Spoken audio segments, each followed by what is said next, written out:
Ezoikoa dan ezkero, ez daukagu aurreko aktaren onarpenik, eta ez daukagu bebai norberak ekarpena edo, bai, olako puntutik, 3 puntu aztertuko dire, eta listo. Lehenengo puntua, etzetiken zerbitzuari lotuta apoaren aldaketaren hasierako onarpena. Badakizu, San Roque ondoan doan, edo Bizkaiko Foru Aldundiak eraikiko daben, eraiki bat egongo da, San Roque ondoan, eraigin horretan kokatuko da eguneko zentro bat, eta etzetik, Bizkaiko Foru Aldundiko etzetik zerbitzua, hori da, etzeetan zaintzan dagozan egin nolabaiteko laguntza zerbitzu bat. Hori gauzatu alizateko, unitate horretan zerbitzuetarako baimenduta egon barzan, etxe bizitzetarako eta baimenduta zegoen egune bat, orain kategoria hori aldatu berdiako eta zerbitzuetarako, eta eraikintzeko zona eta be definitute geratu behar zen. Orduan, enpresak Bizkaiko Foru Aldundiaren ekimenez apoaren aldaketa egiteko proposamena egin da.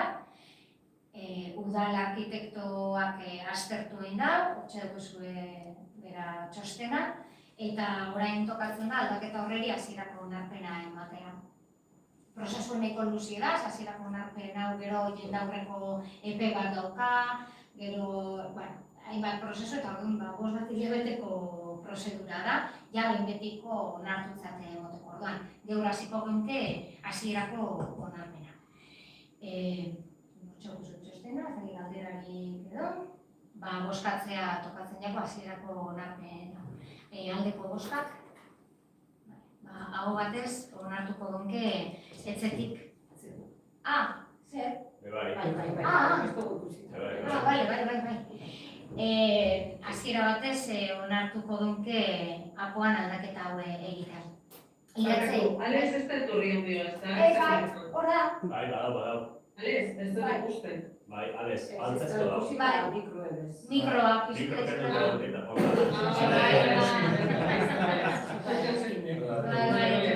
Nik ikusten dut, bakoitzak atzetan daren eskuek, pantaiazko, baina Alex ez ikusten. Iratze gauzatxo bat, hasierako onarpen honen ostien zenbat denborako EPEA da jendaurrean edo alegazioak edo egiteko? Kasu honetan da bakarriko 30 eguneko EPEA, ze da ingurumeneko prozedura da simplifikatua. Izango bazan ordinarioa, izango ziren 55 egun. Ulertu da bezala horan aparteko eraginek ingurumenean, orduen 30 egun, bidali behar dugu bai hainbeste erakundetara, Bizkaiko Foru Aldundiko sail ezberdinetara, partzuergoa, hori eguzki egindakoan, eta hori bai emonda epe hori izateko, orduen egin duzue behin-behineko onarpena emon, plenoz, eta gero bidatzen da Eusko Jaurlaritzara kopure. Gero kopuk eta Bizkaiko Foru Aldundien eskuetan gelditzen da, eta Bizkaiko Foru Aldundien emoten dut zezkeneko onarpena. Eta herritarrek alegazioaren bat aurkeztu nahiko... Eguneko epe horretan. Lehenengoko epe horretan, ez da? Eta gero, behineko onarpenaren ostean, alegazio beti egoten da aukera zuzu desateko. Onarpen guztietan. Ontsi momentuen da nontzako. Publikatzen danetik, ez? Erresoluzioa publikatzen danetik. Publikatzen danetik. Ez nahi niban, apur bat argituta geratzien. Bigarren puntuan kredito aldaketak daukaguz. 3 kredito aldaketa ditugu haitzen motekoak, azaldu egingo ditut, eta gero beste ditugu onartzekoak. Orduan horrek banan-banan bozkatu egingo duguz. Laugarren kredito aldaketan, diru laguntza deialdira kultur eta kirol taldeei moten jakin diru laguntza deialdira ez dire soilik kirol eta kultur taldeak aurkezten da. Aurten be aurkeztu dira hezkuntzagaz lotura daukien elkartiek, guraso elkartiek, bai? Orduan, hasieratik ebatzi gabe egon direnez, ez dire egon kontzignatu orduan egin behar da kreditu transferentzia bat, kultura diru laguntzetatik soberakintxo bat eduki duguna, hezkuntzara pasatu behar zala ez? Bai, laguntzak ordaintzeko, ez, kirolera egin da pasoa, diferentzia bat zegoelako. Eta gero beste paso bat egon da, landagarapenean aldaketa batzuk datoz aurten, 2025-etik aurrera, diferente egingo da, Leharkide Fundaziotik barik, egingo da zuzenean landagarapenetik, eta orduan hori horrela egoki dugu igezko modun eukigen duelako aurreikusita, transferentzia egin behar da. Zigarren kreditu aldaketa, alde zaharrari lotuta, da alkate eskumenetik egiten den kreditu adizionala gehitzea, eta izango litzateke, oin egiten gabizen arrakalen protokoloa gehikuntza batzuk egitea. Aurreikusi gabe eukiden duen garaje batzuk dagozela, bertan alde zaharrean, eta garaje horien azterketa egiteko hori, eta gero alde zaharreko obrako segurtasun eta osasun koordinaziorako partidatxo bat. Eta bederatzigarrena, izango litzateke kreditu habilitazioa, hau da ingresoa, horbeak Euskal Herriko itzulirako emundoskun dirua sartzeko. Horretzek izango lirakez, haitzen emotekoak, ez dakit horren inguruko galderarik. Eta gero, onartu behar direnak, 8garrena eta 7garrena. 7garren kreditu aldaketan, bai diru laguntzekin dago lotuta, zehain zuzen be, ongi etorri errefuxiatuak taldeak, aurreko urteetan eskatu izan daren diru laguntza konsignatuta genuko, baina aurten ez da diru laguntzarik eskatu. Orduan, eurentzako konsignatuta eguen partidatxo hori egin dugu berrestrukturatu transferentzia bitartez arlo ezberdinetan. Orduan, 2.000 euroko konsignazio hori geratu da, 2.000 euro bizikidetzarako bebai, baina ez diru laguntza baizik eta kanpoko lanak, zerbait egingo beharko balitz, bizikidetza lotuta, eta 1.000 euro transferitu egin dire ongizatera, batez be, baiai hasi ginen etxe gabeentzako edo kalean bizi direnentzako, batez be, holan pasoan eta erretik pasatzen diren kalean bizi diren jenteantzako laguntza batzuk antolatzen, ezta? Bai, garbitasun kitak, dutxa zerbitzua, labanderian ere, arropak nahiko baleukiz garbitzu eta inoz, suertatzen da, eskaini beharra bai, ez, jateko sozer.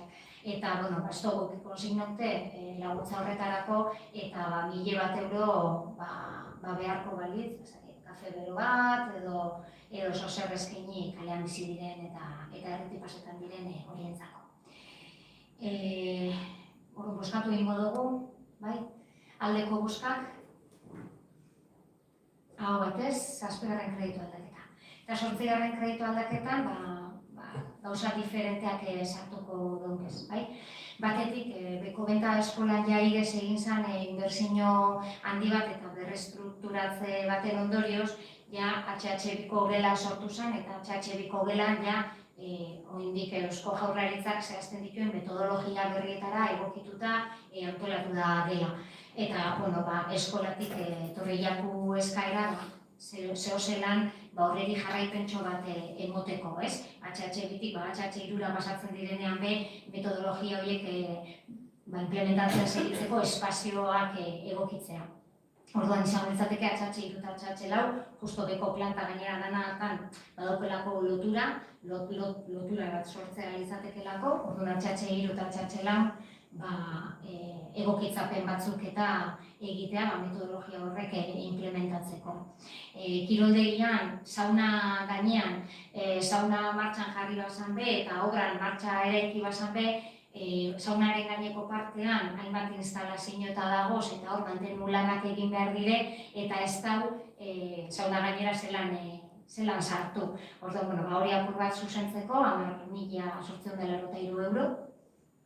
Solaketa batzuk egin behar dira herrian zehar, zulo batzuk hor semen inguruan eta ikusi gozuz zulo batzuk urten daude asfaltuan eta solaketa lanetarako partidatxoa osatzea falta da, 5.000 bat euro. Trafiko eta parkalekun antolamendua, ezagu ez da, hemen, Gotzone aiartzagoena da bertako langile izendako eta indemnizazioa eskatu dugu, ez gaitasun edo motzena gizarte segurantzak eta udal hitzarmenean kontratatutakoa baino diferentziatxo bat egoan eta diferentzia hori gehitzea.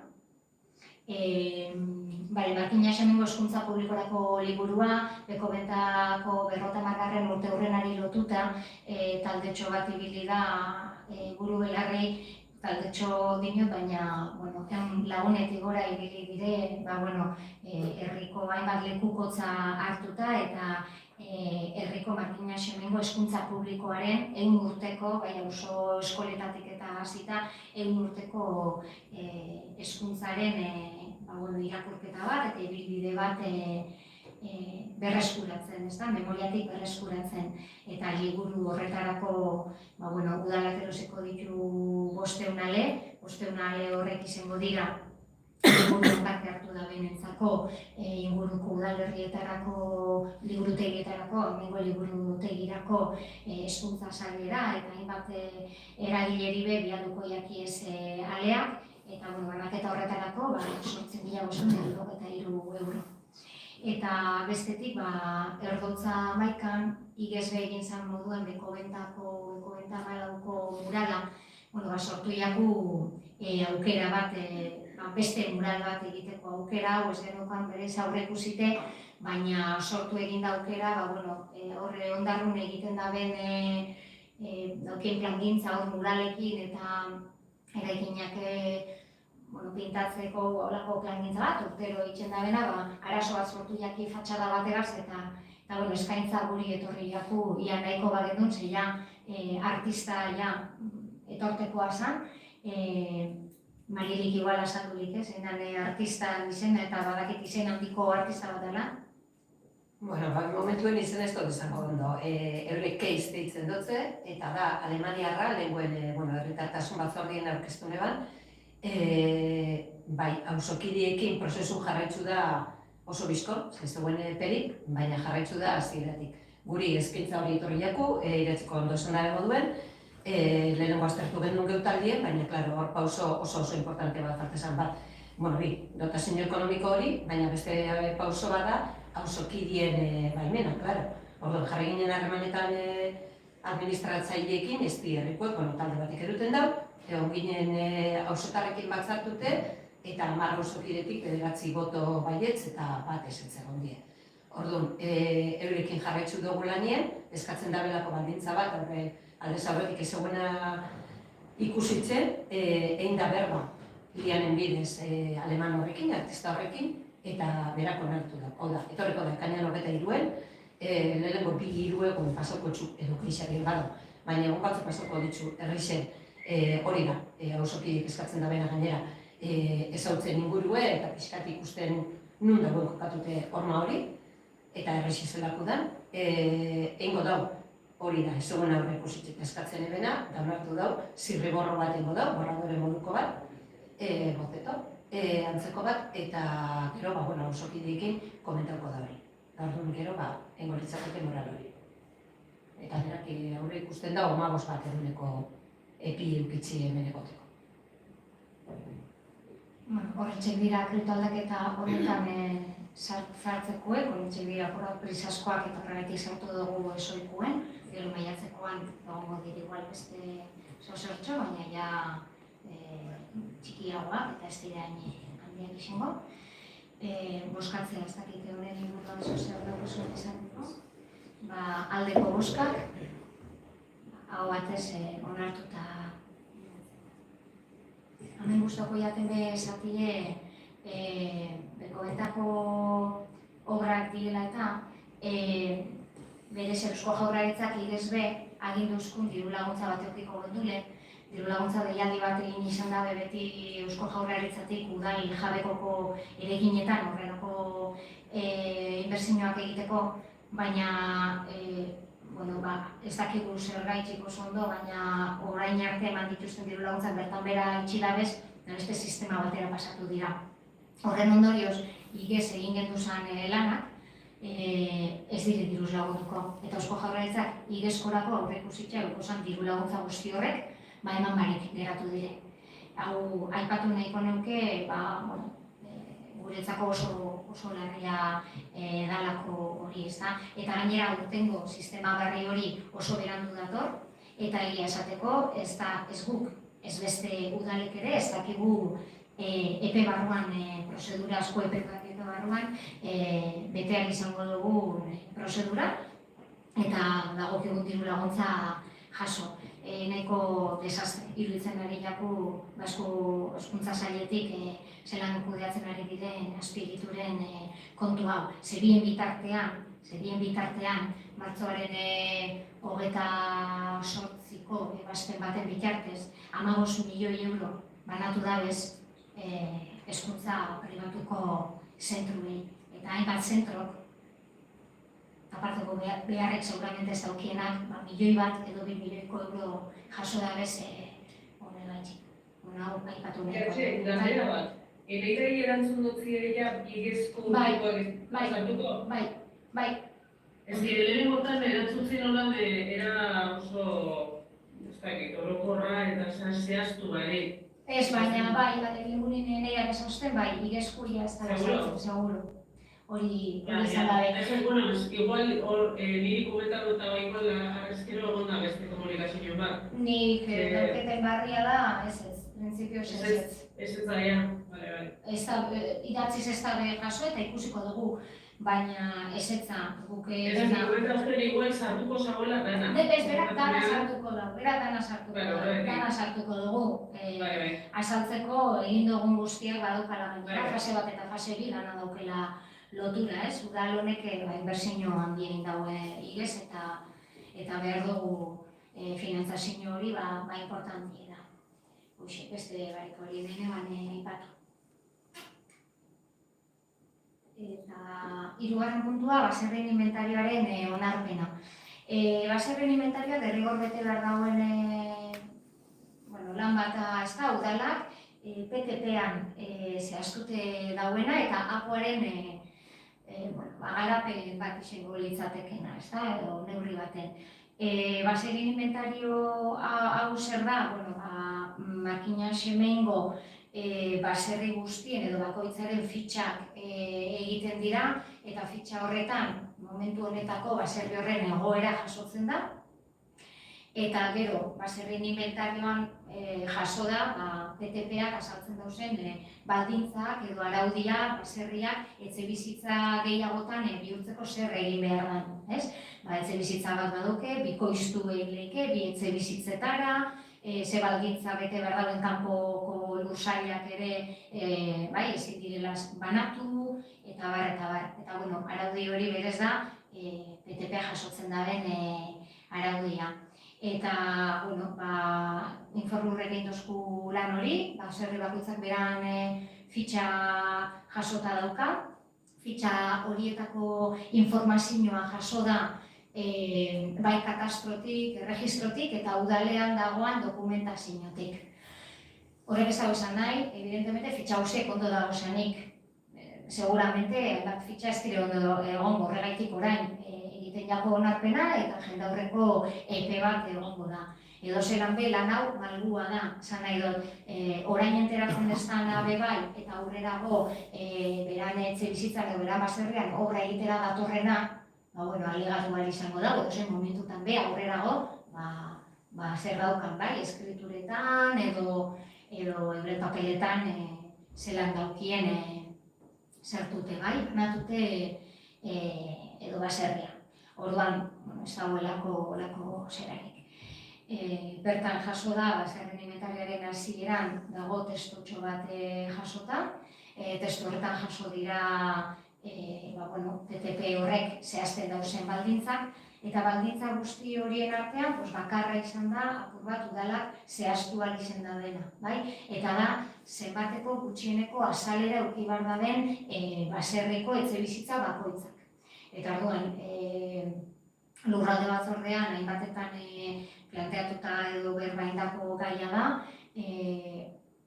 udal teknikariek ere horrela gomendatuta, eta batez be, ikusitxe berriki oin etxe barriko udalak be, onartu egin da bela, eurenakoan ja hau zehaztuta daukiela onartzeko edo onartzeko bidean, eta ja adostuta daukiela, azken duen diferentzia handirik egin nahi ondoko edo inguruko udalerriekin, Ziortza Ulibarrek adibidez ez dauka, ez dago oraindik zehaztuta, orduan ez egoan horre konparatzerik, baina bai Etxebarrigaz, da 200 metro karratuko azalerako etxe bizitzak mantentzea erabaki da, edo proposatzen da testu horretan. Eta hauxe da bat azalpena. Zagitzuek galderarik edo daukezuan honen inguruan? Hasiera batek, ulertzen dugu baserri bat egiz esan kolako dimentsinik dela bai ez.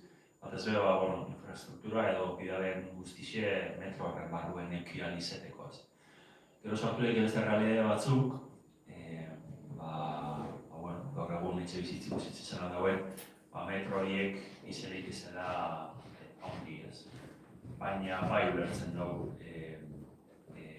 baserri modun mantentze hori metro horrek behar da bezala ulertzen dugu beste eskarelarik beste zera alderazin egin hau sartzen da bideo egiten da. Errexen beste realidade batzuk badaz, ez da baina beteten hau eta egun guztako jakuela metro karratu honek beste batzuk izetie. Eta, ikusiko gira zelan horren inguruen ia zerbait dagoen. Bai ikusten dugu, hau nolabait publiketie eta jente guztize, publiketen da, baina igual, bai, izenik publikazioen bat aparte nolabait hilikena, purtsu bat, jenti konstiente izateko bai, ez? Egingo da, batez be, auzoetara eta igez behin izango dune auzo barri edo lako notifikazioei auzoetara pasauko da abizue, azkenean antxelarako baserri gehienak. Eta inventarixo da. Inventarixo hortan gaukixon baserri eta bete jakue hau jakitzie. Orduan ikuste dut, ez da kostetan asko inbeste aurreko legalizan hasi izan, baserri inventarixo guzti hau egitxe bai. Eta da zehaztute daz zeintzu dizen baserri egitxe. Eta banan egitxien ikuste dut, bekazu banan egitxie bai, ondo litzakela. Ez dakit baduko zeintzu dizen, misaltze gutun bat ez da kostetan ez. Eta hori ikusiko da, ia zer urteten daben hortik, gure printzipioz behar itzagotako dugu, baina gure zabantzakin ikusitxeo badago beste rali batzuk agostan abeteten, eta ia eskumenan eskumenan eginietik, suposatzen dut ez dakitola dan igur aldatorik gero, baina printzipioz ulertzen da baserri mota mantenu nahi bada, ez dakit hor egun ia zer zeintzu mantenuko da, baina metro horrek behar da bezala. Hoxe, baserri gauzatxo bat bezalez. Hori bihantziarena dinote, iztearen aurretarri, bihantziarena banan, ez dakitola nolatuko duzuen. Nik haue aparejaduria bat berrein da, guretzkan zoan esan, jente, ez bada arazoripe, egiten modutezu aurretarretan, hasiko direla etorten eta dire pilo bat, ez dakit, buruen ez dekotoen zifra, baina... Berrenda berrogeta marrera estire ditzen, baina berrenda inguru.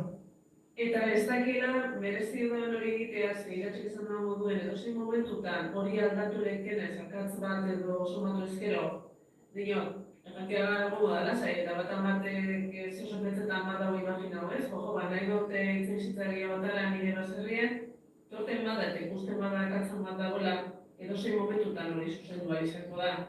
Orduen ez dakit, baloratu izuez ez dela kolapsa hori leike bulego teknikoa. Hori da, apurbete nik transmititzen dutena teknikun aldetik. Nik nire ditzize berrezten dut eta mantentzen dut.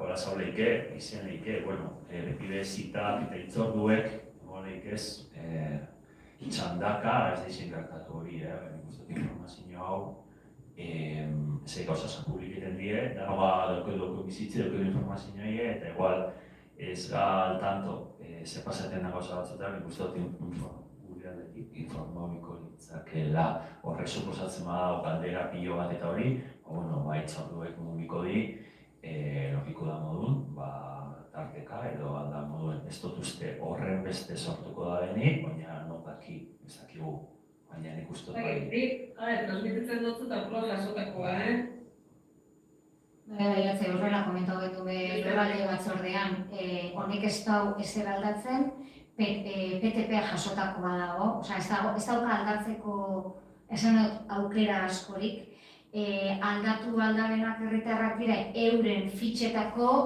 ezaugarriak, esate baterako zenbat metro karratu, igual fitxan agertzen da bat, eta zuek eskrituretan, edo hauek eskrituretan dauke beste bat, baina hori edozein momentutan egin aldabe.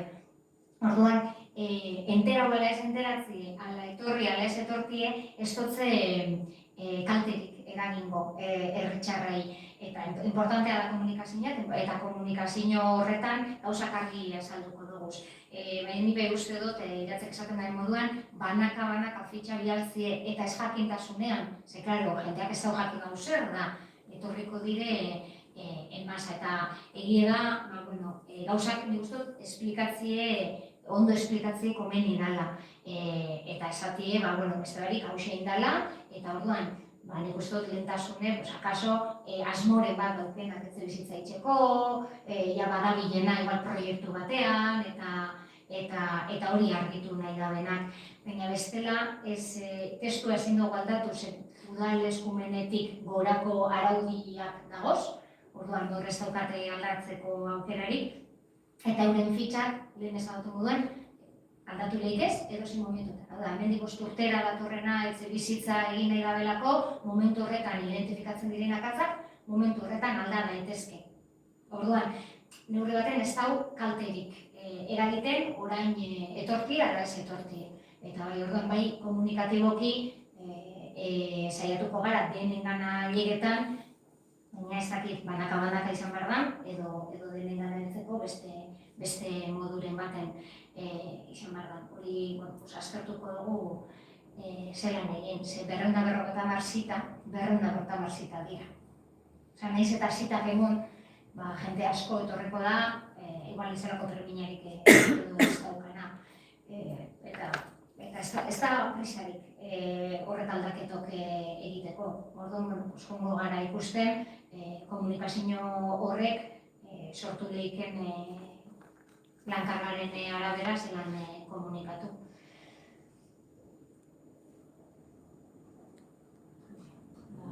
Baserrien inventarioari boskak, aldeko boskak, hau batez onartzen da baserrien inventarioa. Eta honegaz, ez dugu aukerarik ez da, ezer gehiago gehitzeko, hori ohiko osoko bilkuretan izaten dalez, listo, amaitutzat emoten dugu bilegi. Vale, venga.